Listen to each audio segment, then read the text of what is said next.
La conférence, les questions-réponses ne seront pas enregistrées, donc on arrêtera l'enregistrement à ce moment-là. Monsieur Petit va soutenir sa conférence avec un PowerPoint qui vous sera envoyé en même temps qu'une évaluation, ça serait gentil de la remplir. Donc voilà, je vais passer la parole à Monsieur Petit. Merci beaucoup.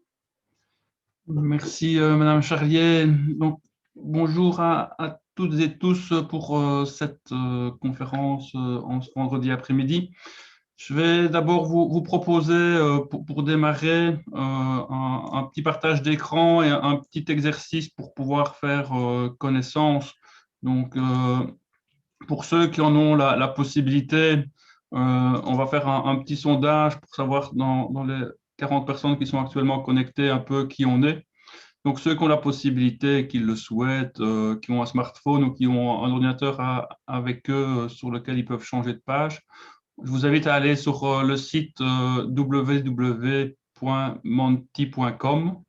Vous allez avoir une interface qui va s'ouvrir et on va vous demander le code pour pouvoir répondre au questionnaire. Donc, c'est le 54 47 24 96. Et à ce moment-là, vous allez pouvoir répondre au petit sondage. Donc, ça permet de savoir un peu qui est connecté aujourd'hui et de faire un petit peu connaissance.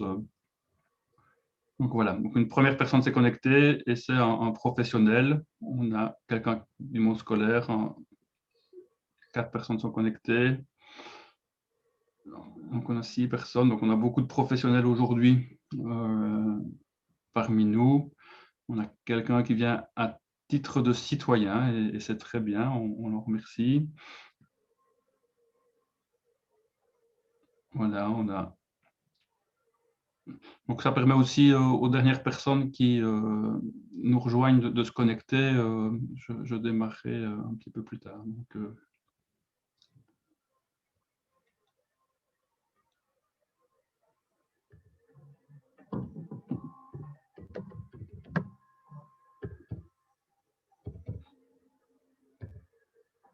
donc là, on a 20 personnes qui ont réussi à se connecter sur Menti. Donc pour les gens qui nous rejoignent, si vous voulez participer au petit sondage, il faut sur un smartphone ou sur une page d'ordinateur ouvrir la page www.benti.com et encoder le numéro de la session, donc 54 47 24 96. Donc là, on a plus ou moins un peu plus de la moitié des personnes qui sont connectées à la visio qui ont répondu au sondage. Je vais vous proposer de répondre à une deuxième petite question donc pour savoir si on est majoritairement des hommes ou des femmes aujourd'hui. Souvent, sur les thématiques de santé mentale, il y a plus de femmes et on va directement voir ça, l'équilibre en genre. OK, donc on est 4 hommes, 5 voilà, qui participent à l'échange. Ça modifie encore un tout petit peu. Et puis, on va faire un petit pyramide d'âge, donc voir dans quelle catégorie vous êtes.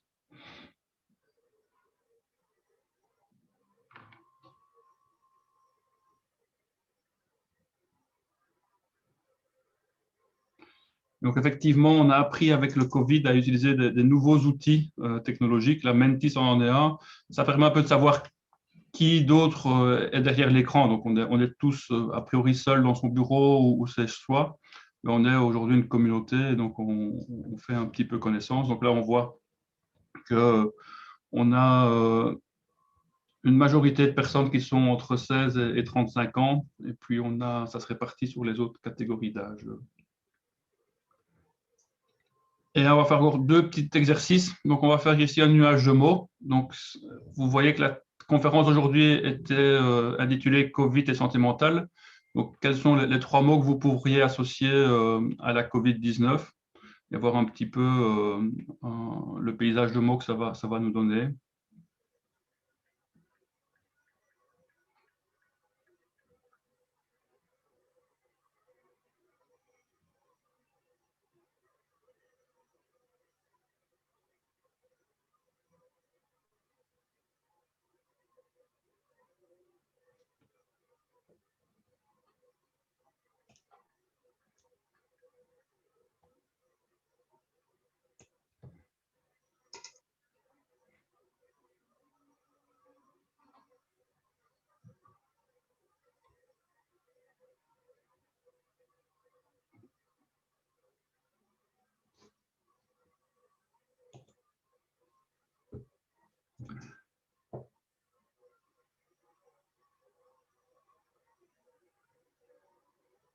Donc voilà, on voit qu'il y a des mots qui reviennent plusieurs fois, donc ils s'affichent de manière un peu plus grande dans le nuage.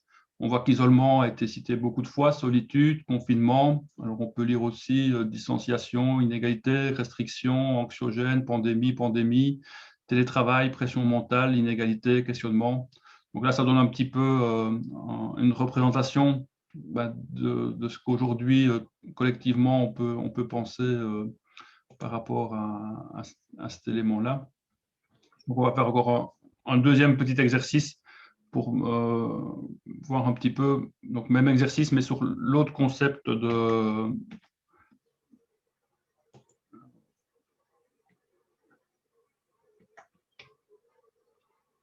Mais encore faire le même exercice sur la santé mentale, comme ça vous pouvez aussi partager un petit peu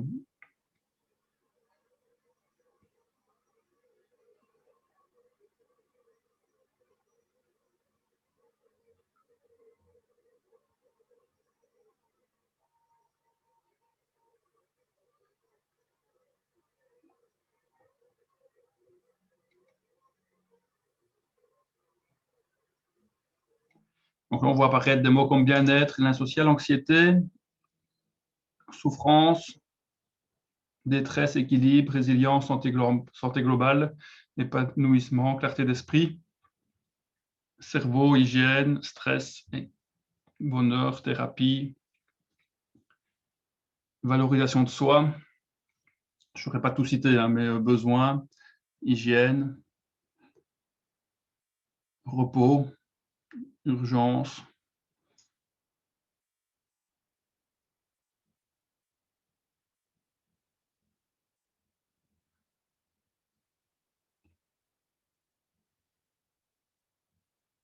On voit que bien-être ressort quand même prioritairement, dépression, équilibre, anxiété.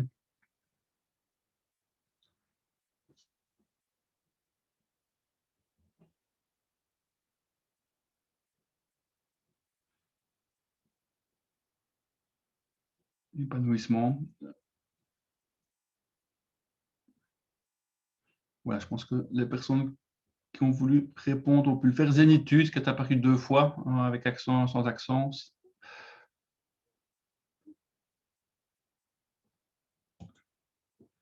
OK, voilà, ce petit exercice collectif, moi, ça me paraissait important pour pouvoir démarrer. Des gens ont fait aussi le choix de mettre leurs mots à travers la discussion, c'était très bien aussi. On n'avait pas annoncé au départ qu'on allait faire un petit test avec le smartphone, donc ne vous inquiétez pas. Je vais vous partager maintenant mon PowerPoint qui va soutenir un peu ma présentation. Alors, ok, voilà. Alors, pour commencer, attendez, hop, ça va un peu vite. Vous, vous dire qu'effectivement, je m'appelle Jérôme Petit, je suis criminologue, je suis chargé du programme de consultation et liaison intersectorielle du réseau Santé Kirikou. J'aurai l'occasion de vous présenter un peu plus longuement le réseau Santé Kirikou, mais j'avais directement envie de démarrer avec une citation en préparant cet exposé, citation qui me paraissait importante parce qu'on a tous été confrontés à l'histoire du Covid, mais on a chacun un point de vue très très différent sur les mois qui viennent de s'écouler, parce qu'on a eu chacun une expérience très très différente. Ça a pu être pour certains une période de tranquillité et de méditation. Par contre, à l'autre extrême, on a eu des situations de désastre importantes, tant sur le plan humain que professionnel. Et donc, c'est très compliqué au jour d'aujourd'hui d'avoir du recul sur cette pandémie parce que les réalités des uns et des autres sont quand même très, très différentes et il faudra pouvoir en tenir compte dans l'exposé. Alors, par rapport à cette diversité de points de vue sur le Covid, mais moi j'ai un point de vue situé. Au-delà du fait que je travaille au réseau Santé Kirikou, j'ai une formation transdisciplinaire. Pour ceux qui connaissent un petit peu la criminologie, on est amené à travailler plusieurs savoirs et c'est à l'intersection de ces savoirs qu'on peut créer de la connaissance. Avant de travailler pour le réseau, j'ai aussi des expériences en éducation permanente, en aide à la jeunesse, en enseignement à la santé mentale. Et donc, mon point de vue, il n'est pas exclusivement relevant des soins spécialisés en santé mentale. Et j'ai aussi toute une série d'engagements associatifs et citoyens en parallèle. Alors, pour ceux qui connaissent un peu le réseau Kirikou, ça sera de la redite, mais on met en œuvre la nouvelle politique en santé mentale pour les enfants et adolescents. Pour ceux qui le savent, il y a depuis une dizaine d'années des réformes qui sont en cours dans le secteur du soin en santé mentale. Et depuis 2016, il y a le volet pour les enfants et adolescents qui a démarré. Et donc, on est actif au niveau des provinces. Donc, il y a un réseau en santé mentale pour enfants et adolescents au niveau de chaque province. C'est une approche qui se veut intersectorielle. Donc, on essaye d'être à la croisée des différents secteurs, collaborative et communautaire. Et on s'adresse à l'ensemble des enfants et adolescents entre 0 et 23 ans. Et donc, ce qui fait quand même un cinquième de la population active. Donc, on est plus ou moins à 110 000, 115 000 enfants et adolescents qui sont concernés par le réseau Santé Kirikou en province de Namur. Parce que, comme on va le voir ultérieurement, on a tous une santé mentale et quel que soit l'âge que l'on a, on peut être concerné par ces préoccupations. Alors, la conférence est intitulée Covid-19 et santé mentale et ça me paraissait important de redire que la Covid, c'est quelque chose qu'on ne connaissait pas, c'est une maladie nouvelle qui est apparue, liée à un virus, le SARS-CoV-2, et c'est bien cette maladie qui nous fait très peur et c'est bien contre la propagation du virus qu'on lutte. Alors, la maladie, tout le monde en a déjà entendu parler, mais donc elle se caractérise par des symptômes physiques qui sont importantes, détresse respiratoire, agnosie, enfin, tout ça, vous avez eu l'occasion d'entendre dans les médias. Mais elle a aussi eu la particularité très importante d'être sous une forme d'épidémie et de pandémie, parce qu'elle a été amenée à frapper tout le monde dans un temps très bref, à énormément d'endroits sur la planète. Alors, c'est important de repasser par là, parce que la maladie, elle a impacté le bien-être physique, mental et social de tout un chacun de deux manières. Il y a d'une part les personnes qui ont été impactées directement par les suites des conséquences de la maladie. Alors, la conséquence la plus grave, c'est effectivement le décès des personnes qui ont contracté la maladie, mais il y a toute une série de séquelles diverses liées à la maladie. Il y a aussi, et on va en parler plus longuement, tous les impacts indirects, donc qui sont les conséquences des réponses sociétales qui ont été amenées par rapport à la lutte contre le virus. Donc, toutes les mesures de distanciation sociale, de confinement et de quarantaine. Et donc, tout un chacun était amené à gérer les impacts directs ou les impacts indirects de la COVID. Quelques mots sur la santé mentale. On est tous informés que la santé mentale est une composante de notre santé et que c'est aussi important que la santé physique. Si on reprend un peu un leitmotiv de l'OMS, il n'y a pas de santé sans santé mentale. Et c'est quelque chose qu'il faut pouvoir rappeler régulièrement parce que ce n'est pas toujours dans les représentations habituelles que l'on peut avoir de la santé. Si on reprend la définition classique de l'OMS, c'est que la santé est un état de bien-être complet, physique, mental et sociétal, et ne consiste pas seulement en l'absence de maladie ou d'infirmité.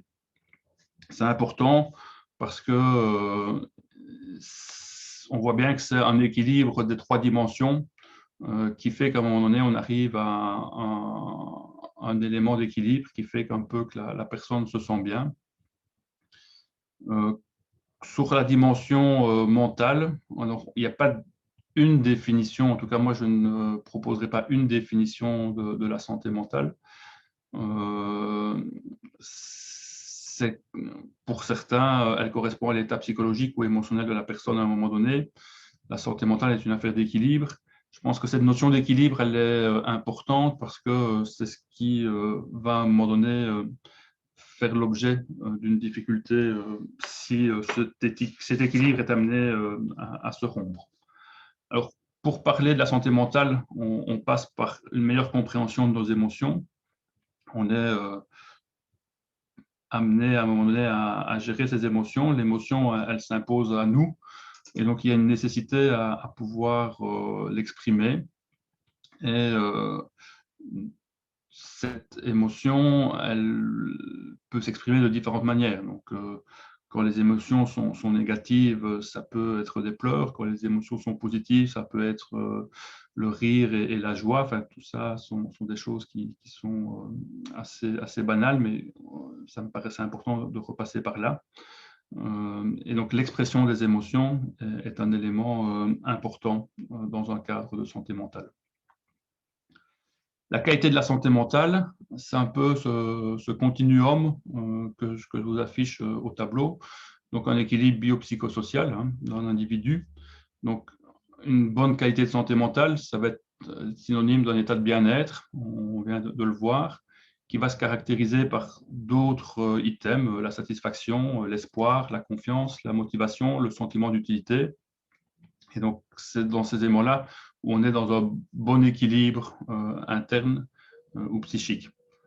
Si maintenant cette santé mentale commence à se dégrader, on va atteindre une situation de mal-être qui peut se caractériser par de l'irritabilité, du pessimisme, de l'ennui, des troubles du sommeil, des pertes d'appétit. On peut penser encore à d'autres symptômes. Et donc là, on commence à être un peu plus vulnérable, on commence à être un peu en souffrance psychique et on est dans un entre-deux qu'il faut pouvoir prendre en considération.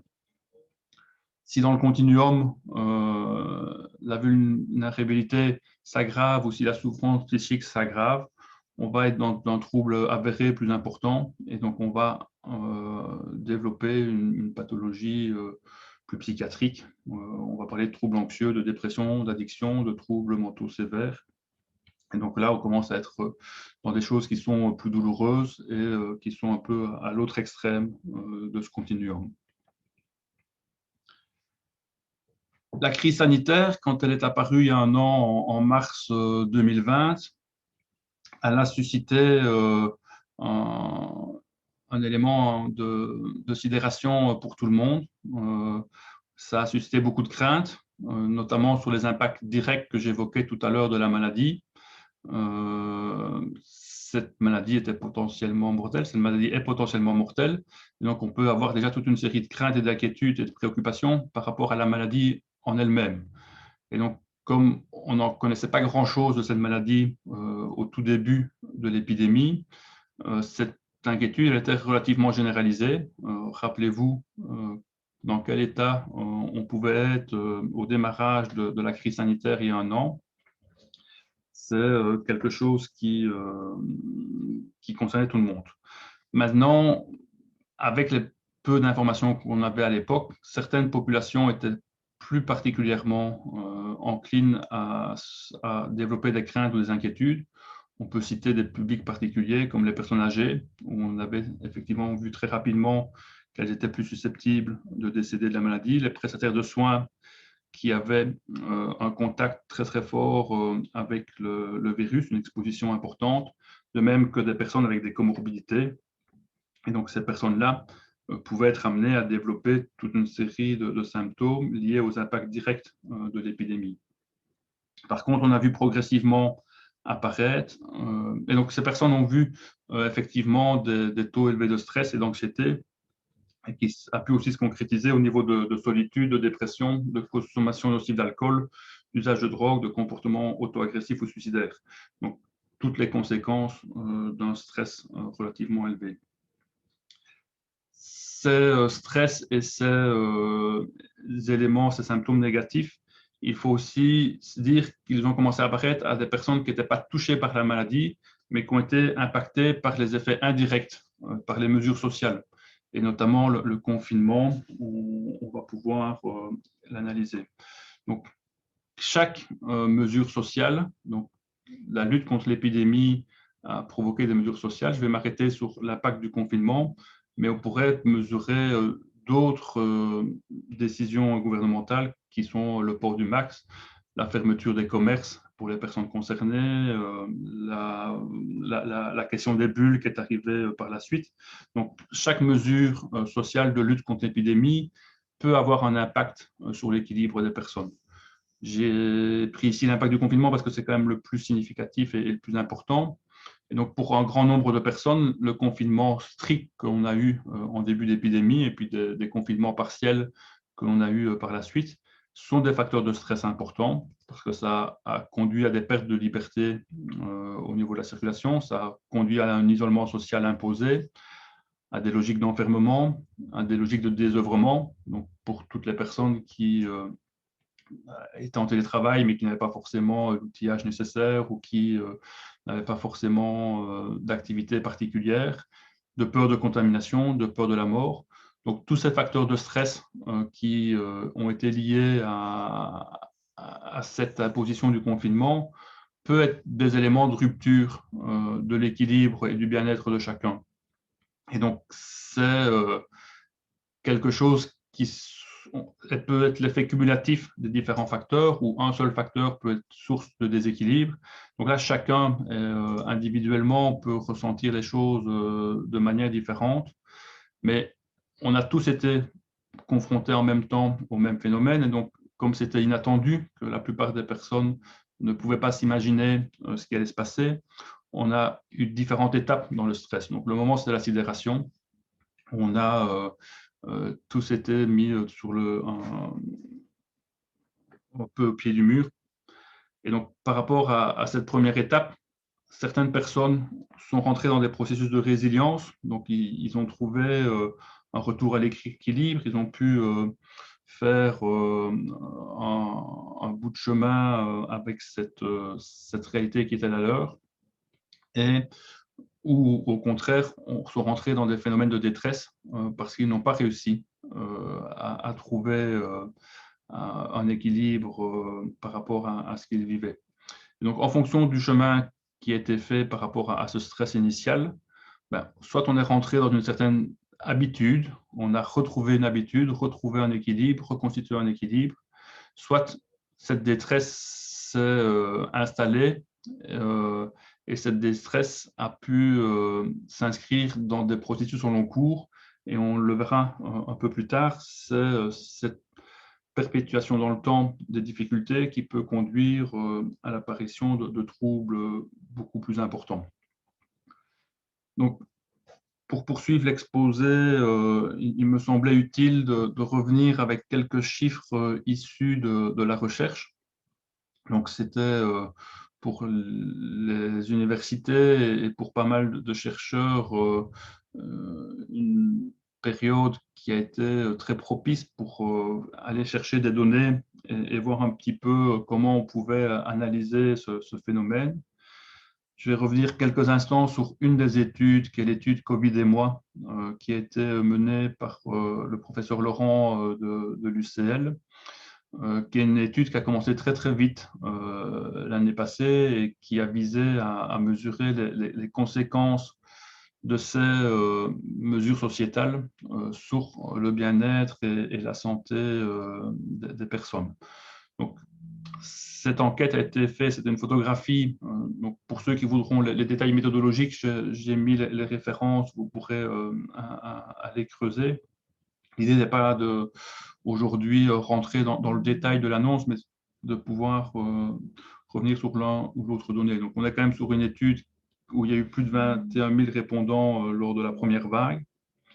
Et donc, qu'est-ce que ça a permis de mettre en avant? C'est que 5 jours après le début du confinement, ben, l'effet sur la santé psychologique de la population était déjà très présent. Donc, dans une logique de photographie, à ce moment-là, 52% des répondants se disaient dans une catégorie de mal-être psychologique. Donc, ce qui est un pourcentage énorme par rapport à un temps normal. Donc, si on se réfère à d'autres données existantes, en temps normal, on a 18% de la population qui se situe en mal-être psychologique. Donc, on avait quasiment 2 fois et demi le pourcentage habituel de gens qui ne se disent pas très bien. Alors, il faut être prudent dans l'analyse des chiffres. Vu la difficulté de la séquence qui était là en début de confinement, ne pas être très bien quand la société ne va pas très bien, ça peut être une ressource. La question, c'est si ça reste plus longtemps et que ça reste dans la durée.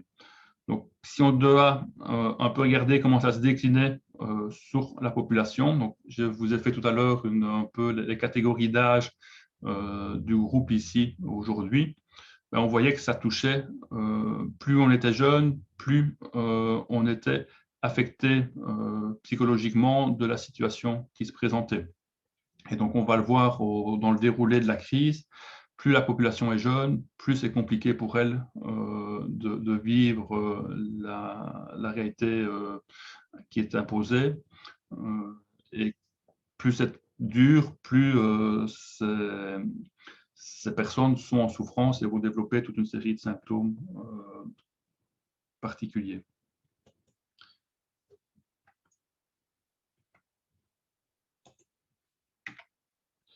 Donc, toujours dans l'étude Covid et moi du professeur Laurent, donc, je vous ai dit qu'il a fait une photographie, on vient de voir les chiffres pour la photographie du mois de mars.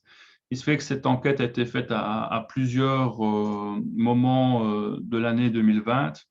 Et donc ici, sur le graphique que je passe à l'écran, ben, vous voyez que en mars, il y avait 52% des personnes qui se disaient ne pas avoir de problème, que ça a monté à 54% en avril, 68% au mois de juin, et c'est redescendu au mois de novembre quand le deuxième confinement a redémarré.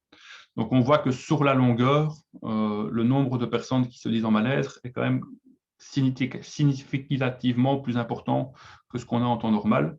Mais ce que j'aimais bien dans le graphique que je vous ai sélectionné ici, c'est qu'on voit que ce n'est pas toujours les mêmes. Donc, quand on est en données épidémiologiques de santé publique, on travaille par des groupes et on voit que les groupes sont importants.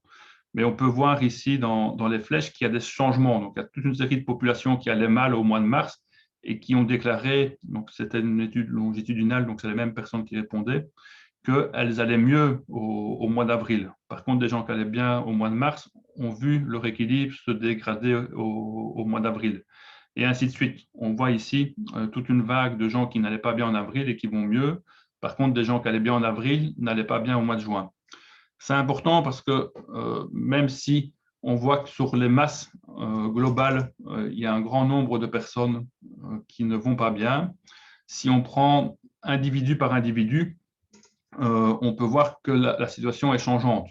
Donc, à un moment donné, le public le plus en difficulté, c'est ceux qui, pendant les 4 photographies, ont toujours déclaré qu'elles avaient une souffrance psychique ou un sentiment de mal-être. Et donc, effectivement, la pérennité dans le temps est un élément problématique parce que c'est bien ça qui va être caractéristique d'un problème plus important qu'il conviendra de prendre en charge. Autre étude sur laquelle je voulais m'arrêter et qui mettait en avant ce phénomène que j'ai déjà avancé, mais que c'était le public des jeunes et des jeunes adultes qui étaient le plus en souffrance. Donc, dans une étude que l'ULG, qui a été réalisée par le professeur Fabien Glovax, de nouveau ici au tout début de l'épidémie, donc sur 2870 personnes, ben, elle a tiré 4 observations de l'étude. C'est que c'est finalement les jeunes adultes qui sont plus impactés dans des scores de dépression et d'anxiété. Donc, c'est significativement plus important que les autres catégories d'âge.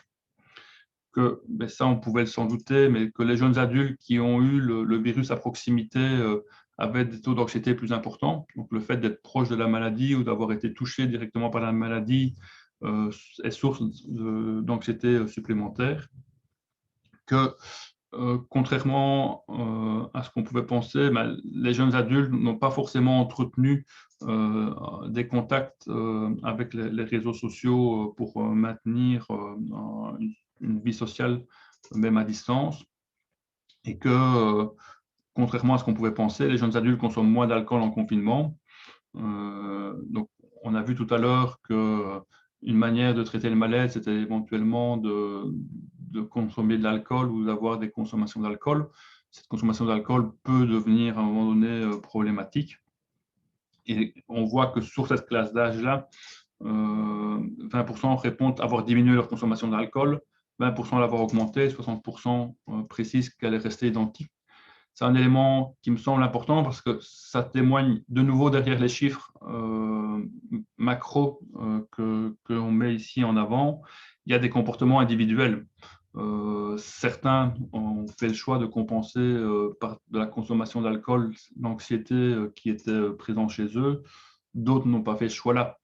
Mais si on a ce même comportement qui a été mis en œuvre pour atténuer son sentiment d'anxiété, mais qu'on le fait depuis le mois de mai, ben, on a une consommation problème d'alcool qui s'inscrit sur plus d'1 an, avec des conséquences qui peuvent devenir à un moment donné très compliquées.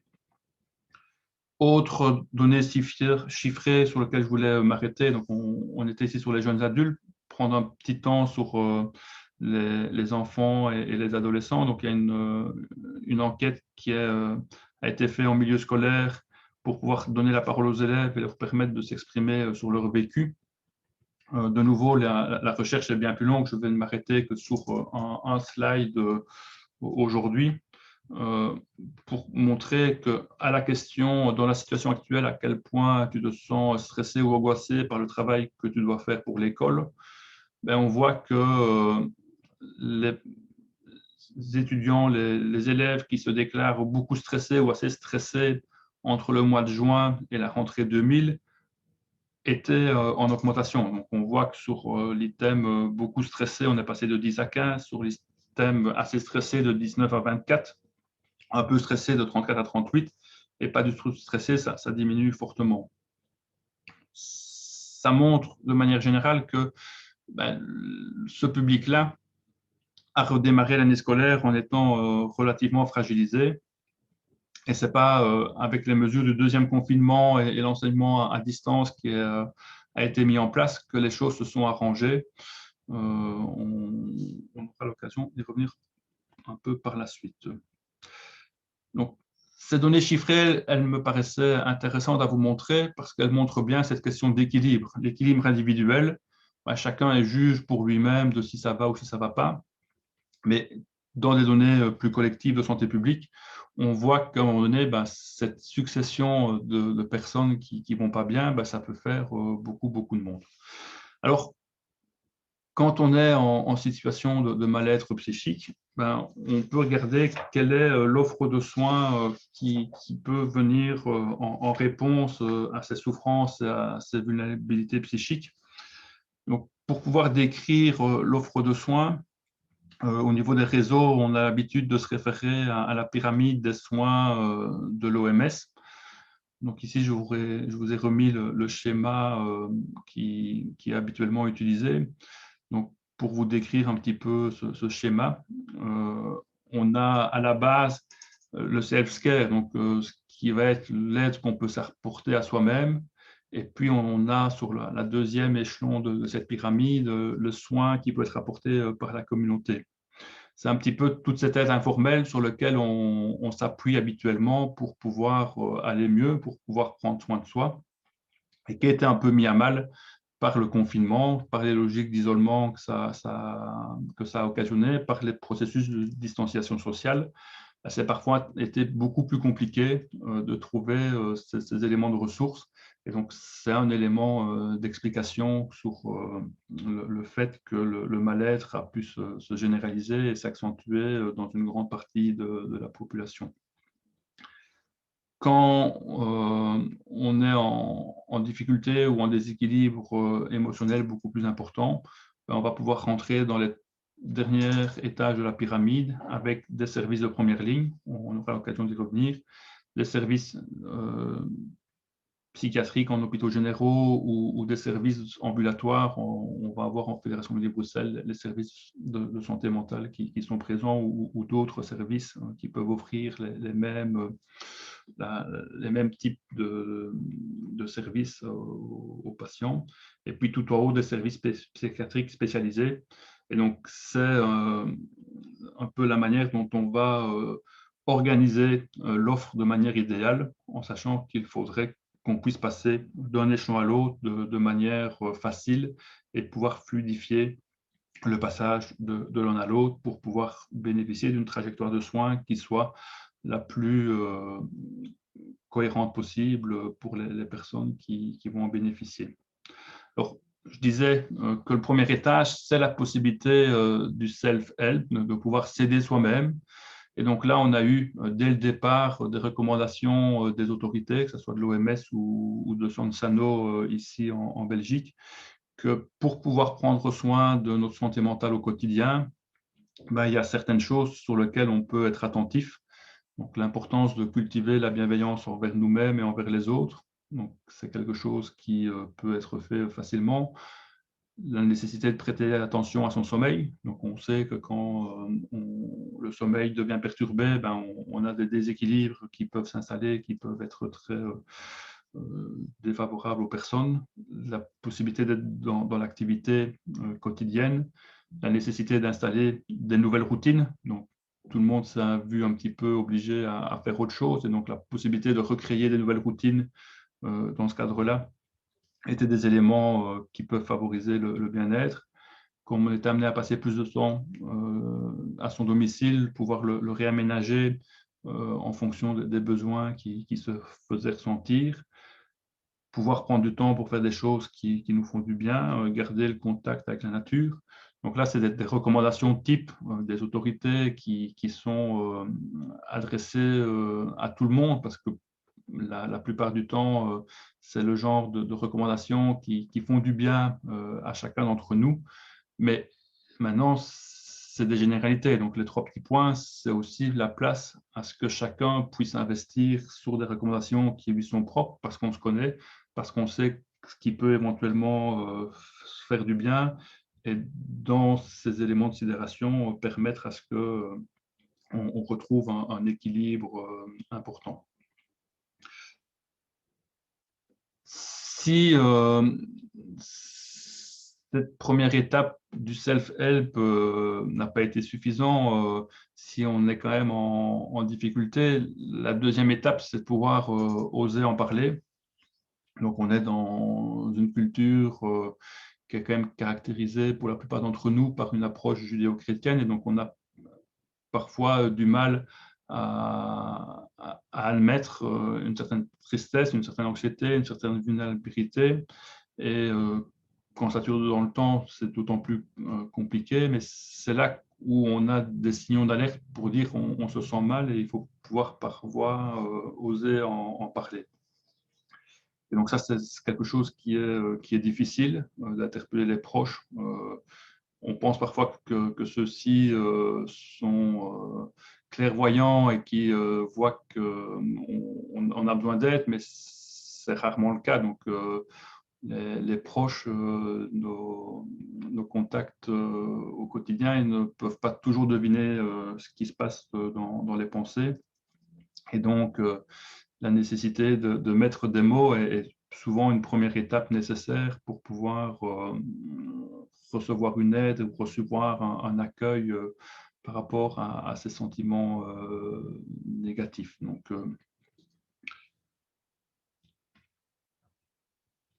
si cette première étape de la pyramide du soin, qui est le self-help, et la deuxième étape, qui est l'aide informelle dans la communauté, ne suffit pas, il faut pouvoir passer et aller dans l'appel à un professionnel ou à un psy. Et on reste quand même, pour la plupart d'entre nous, dans une culture où l'appel à la santé mentale, l'appel à des professionnels du soin reste une étape qui n'est pas simple à réaliser. Cet appel à l'aide, il est parfois nécessaire quand le mal-être persiste. Or, rappelez-vous ce que j'ai montré tout à l'heure dans la permanence dans le temps de plusieurs des symptômes. C'est quelque chose qui contribue à un peu cristalliser les difficultés et les souffrances et à ce que les situations deviennent de plus en plus sensibles ou de plus en plus pénibles à vivre pour les personnes. Et donc, ce message de santé publique, de rappeler qu'il n'y a pas de santé sans santé mentale et qu'il n'y a pas de honte à aller consulter un psy, est quelque chose qui est important. Ce soutien professionnel doit idéalement prendre place le plus tôt possible dès qu'un besoin se fait sentir, parce que la plupart des modalités d'intervention prouvent que quand les choses sont prises de manière précocement, l'aide qui sera apportée sera plus efficace. Alors, on a vu un petit peu avant la crise, mais ça s'est fortement développé dans le cadre de cette crise sanitaire, la création en Belgique d'un nouveau dispositif de soins. Donc, je vais prendre quelques temps pour en parler, qui sont des psychologues de première ligne. Donc, on a une possibilité qui n'existait pas avant de se voir, grâce à un dispositif que l'INAMI a mis en place, de pouvoir bénéficier d'un remboursement de soins chez des psychologues. Donc, sur Namur, on a appelé ce projet Psynam, qui sont la possibilité de recevoir 4 séances chez des psychologues de première ligne pour apporter un éclairage sur la situation et les difficultés que l'on rencontre. Cet dispositif était dans un premier temps adressé aux 18-65 ans. Avec la crise du Covid, ça a été ouvert aux mineurs. Donc, depuis juin 2020, il y a possibilité pour des enfants et des adolescents de pouvoir bénéficier du dispositif, ainsi que pour les personnes âgées de 65 ans et plus. La possibilité de bénéficier d'un suivi chez un psychologue de première ligne nécessite une prescription médicale par un médecin, donc qui va ouvrir au droit du remboursement, un petit peu comme d'autres soins spécialisés en médecine. Il faut qu'il y ait une prescription de renvoi qui le permet, et on a une intervention à tarif modéré de 11,20 € pour un patient classique et de 4 € si la personne bénéficie d'une intervention majorée. Vous aurez plus d'infos sur ce dispositif sur le site de psynam.be qui existe. Il faut savoir qu'aujourd'hui, on a plus d'une centaine de psychologues qui sont conventionnés sur l'ensemble de la province de Namur. Il y a là un dispositif similaire sur l'ensemble des autres provinces également en Belgique. Et donc, avec 100 psychologues, je ne dis pas qu'on couvre tous les bassins de vie de la province, mais on a quand même une forte proximité géographique qui est possible avec un réseau aussi important de psychologues conventionnés. Peut-être revenir sur un tableau qui a un peu circulé en tout début de crise, mais qui nous paraissait important. Quand on a une crise sanitaire, on a différentes vagues. Donc, la première vague, c'était celle qui est directement liée à la maladie, donc en l'occurrence à la COVID-19 et au virus SARS-CoV qui a tué. Donc, on voit que la première urgence sanitaire, ça a été cet élément-là. À partir du moment où cette épidémie était prise en charge, on a vu que ça avait des conséquences sur les patients non Covid, parce que les lits de soins hôpitaux étaient occupés et que la prise en charge de certaines autres pathologies n'étaient plus assurées, et donc ça pouvait aussi créer des problèmes sur la santé. La troisième vague, c'est suite à ces mesures de confinement, on a vu toute une série de patients qui ont arrêté leur trajectoire de soins. Alors, c'était le cas pour des maladies somatiques. On a alerté l'attention sur pas mal de trajets de soins en cancérologie notamment, qui n'ont pas été assurés, avec des surmortalités qui sont apparues par des ruptures dans les trajets de soins. On a eu d'autres types de maladies chroniques où on a vu aussi des ruptures. On peut penser à certains traitements chroniques de maladies mentales qui n'ont pas pu être assurés de manière adéquate, et donc qui ont pu avoir des conséquences pour les personnes. Et puis une quatrième vague. Donc, toute crise sanitaire va avoir un traumatisme psychique. Pour toutes les personnes qui seraient en première ligne, le personnel des services soignants était très fort sollicité, et donc on a cet élément qui est très très important. Et puis des impacts sur la santé mentale qui, dès le départ, ont été présagés, ou en tout cas qui étaient attendus. Et on voit maintenant, 1 an après, que cette réalité se confirme. Donc, alors on ne savait pas toujours très très bien quel public allait être particulièrement confronté. On a maintenant des premières informations qui témoignent que cette crise sanitaire et cette crise du Covid touche tout le monde. On en est bien conscient, mais touche particulièrement le public adolescentaire. Et on voit depuis le 1er janvier ici 2021 une hausse très très importante des demandes pour ce public-là. Ça a conduit à ce qu'il y ait de plusieurs cartes blanches qui ont été signées dans différents journaux pour attirer l'attention des politiques publiques en disant on a pris des mesures très lourdes pour éviter la saturation dans les services d'urgence, mais on est à la veille d'une saturation de certains services pédopsychiatriques et peut-être dans une situation de devoir trier les patients dans ces 10 services.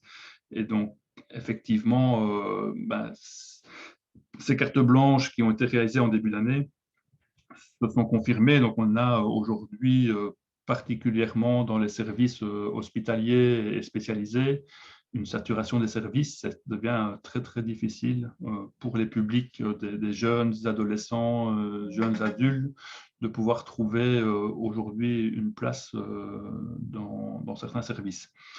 Et donc, cela conduit à ce que différentes initiatives soient prises. Donc, on a des renforcements des équipes dans différents endroits, que ce soit via le plan Get Up Wallonia ou par des décisions du gouvernement fédéral avec des moyens supplémentaires qui arrivent. Mais on est aujourd'hui, à mon avis, au milieu d'une crise qui impacte quand même de plus en plus de monde et avec les conséquences de 12 mois de situation totalement inédite qui commencent à peser de plus en plus sur l'équilibre de tout un chacun. Et ça peut se concrétiser, ça se concrétise dans certains cas par des passages à l'acte qui peuvent être effectivement dramatiques aujourd'hui et qui se constatent sur le terrain. Alors, pour aller à une conclusion progressive de mon exposé, 4 idées ici à retenir, peut-être à repartir avec vous. Donc, effectivement, tout le monde a une santé mentale, donc ce n'est pas la spécificité de l'un ou l'autre malade, on a tous une santé mentale et on a tous à être amenés à en prendre soin à un moment donné avant de dégrader d'une situation de bien-être à une situation de mal-être et d'une situation de mal-être à une situation de trouble plus important. Cette prise de conscience chez tout le monde qu'on a une santé mentale a eu un effet déstigmatisant très important. Donc, personne n'est à l'abri aujourd'hui d'une maladie mentale et ce n'est pas honteux d'être victime ou d'être porteur d'une souffrance psychique. On voit que les représentations qui ont fortement évolué ces dernières semaines et ces derniers mois. C'est aussi une année particulière dans l'accélération des changements dans l'organisation du soin. Donc, je me suis arrêté quelques instants sur le dispositif des psychologues de première ligne. C'est quelque chose qui est quand même une grande nouveauté dans la manière d'appréhender les politiques de santé publique en santé mentale. On aurait pu aussi s'arrêter sur les enjeux de téléconsultation. Donc, on a tous été amenés à apprendre à travailler en virtuel ou à distance, y compris le secteur du soin. Et donc, il y a eu pas mal d'initiatives en téléconsultation qui ont vu le jour. Alors, c'est totalement imparfait, hein, ça ne remplace pas le présentiel en tant que tel. Ce n'est pas accessible à tout le monde n'a pas le matériel. On est bien conscient de toutes les inégalités sous-jacentes qui peuvent être présentes dans cette nouvelle pratique. Mais ça reste une innovation qui peut être positive à certains égards. Et l'implication dans la communauté, on voit que la société, alors peut-être pas partout, peut-être pas dans tous les éléments, mais s'active pour trouver des nouvelles réponses et de pouvoir faire preuve de solidarité à de nombreux endroits. Je vous mets quelques références pour la fin et je vous propose maintenant de passer à un temps de questions-réponses comme j'avais convenu avec les organisateurs. Voilà.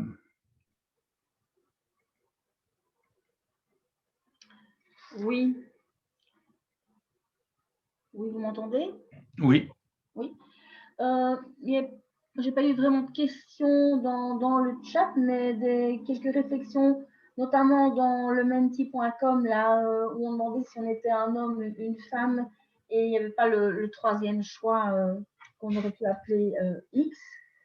Je pense qu'il y a des personnes qui n'avaient pas accès aussi à l'application et qui ont donné les mots-clés en santé mentale comme chômage, pauvreté et inégalité.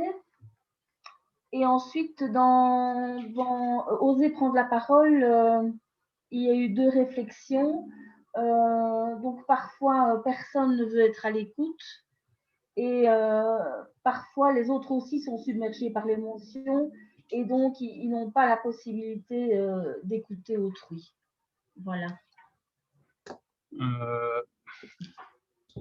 Effectivement, sur le petit sondage sur le genre, donc effectivement, on pourrait mettre X parce que les problématiques de transsexualité, de transgenre sont des problématiques de plus en plus importantes et effectivement, on aurait pu, j'aurais pu mettre une 3e catégorie pour respecter des personnes qui ne se reconnaissent pas ni dans le genre homme ni dans le genre femme, ce qui peut effectivement arriver. Ça fait partie des débats qui peuvent être importants en psychiatrie. Ça reste pour de nombreux professionnels encore un trouble qui relève de la psychiatrie. Maintenant, on sait que les troubles psychiatriques évoluent dans le temps et ce qui est trouble à une époque ne peut ne plus l'être par la suite. L'homosexualité, il y a quelques années, restait un trouble du DSM, ce qui n'est plus le cas aujourd'hui, bien heureusement. Et donc, on ne sait pas ce que l'avenir nous réserve par rapport à ça. Donc, c'est un vrai débat. Je partage la réflexion qui a été apportée. Sur les 2 autres réflexions, sur parfois personne ne veut être à l'écoute et parfois les autres sont submergés par l'émotion. Donc, effectivement, dans le soutien autour de soi, autour des proches, on peut ne pas trouver la personne adéquate pour pouvoir parler, ou ne pas trouver les circonstances que pour pouvoir poser cette parole, ou ne pas être dans une situation de pouvoir être entendu. Et donc, on est un peu dans une situation d'inégalité. On n'est pas tous armés à la même enseigne par rapport à ça. Et donc, certains vont avoir plus de ressources à leur disposition que d'autres. Et donc, ça, c'est un élément qu'il faut pouvoir garder en mémoire. Mais cet élément n'empêche que quand on ne trouve pas cette écoute, quand on a des difficultés à mettre en œuvre cela, bah, c'est l'importance de pouvoir faire appel à l'aide et d'aller trouver les services. Alors, dans les services, si on est sur le besoin d'être écouté, il faut quand même regarder en mémoire les lignes d'écoute. Si on est dans le secteur enfant et adolescent, ça peut être le 103 qui reste une ligne qui peut être sollicitée, où la personne ou le jeune va avoir une écoute en tant que telle. Il y a des lignes d'écoute pour le public adulte qui existent aussi, qui sont des lignes anonymisées, donc on est protégé par rapport à ça, mais on reçoit l'aide à laquelle on peut s'inspirer. Si ce n'est pas ce dispositif-là, ça peut être un professionnel du soin de proximité, donc les médecins généralistes, même s'ils ont été très très fort sollicités à l'occasion de cette crise du Covid, restent des individus sur lesquels on peut faire appel. Dans le secteur de l'enfance et de l'adolescence, la plupart des AMO, des PMS, des services de première ligne sont restés ouverts pendant la crise et sont restés joignables. Et donc, il y a régulièrement la possibilité de quand même trouver une écoute quelque part.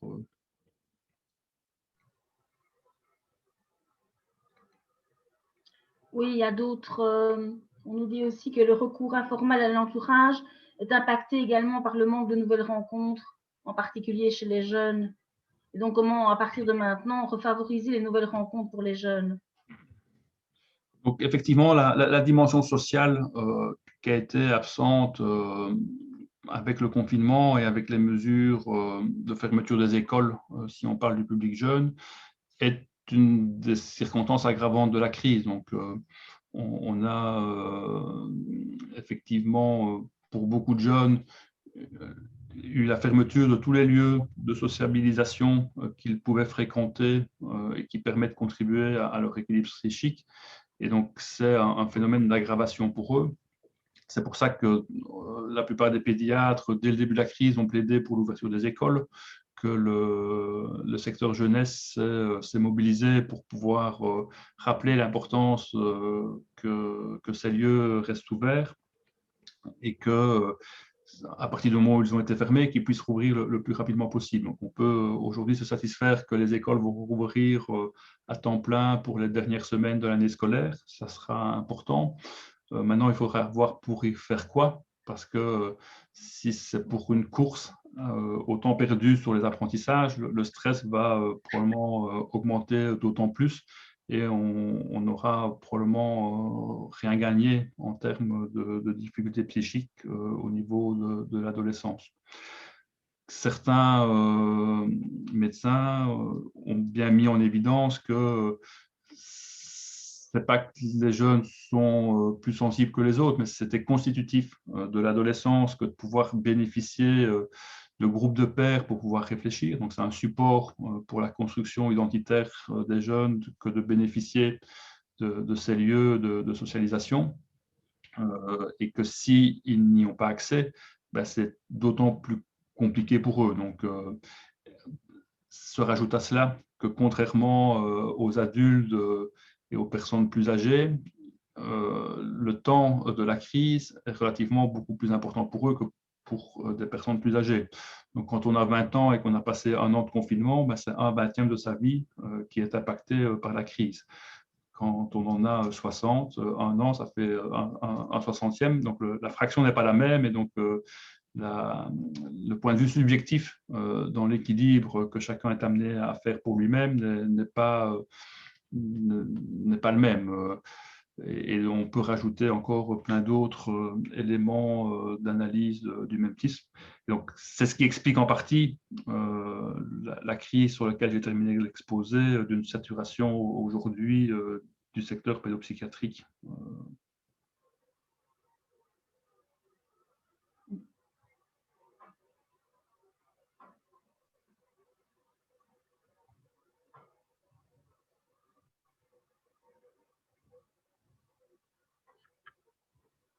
Voilà, il y a une personne aussi qui parle des malades douloureux chroniques et qui peuvent très bien aussi aller du point de vue de la santé mentale, mais ne pas trouver de soins et être complètement isolés sans être entendus.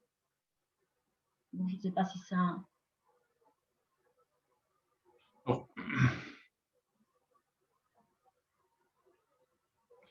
Donc, sur les maladies chroniques, donc, il faut voir si c'est une maladie chronique somatique ou une maladie chronique en santé mentale.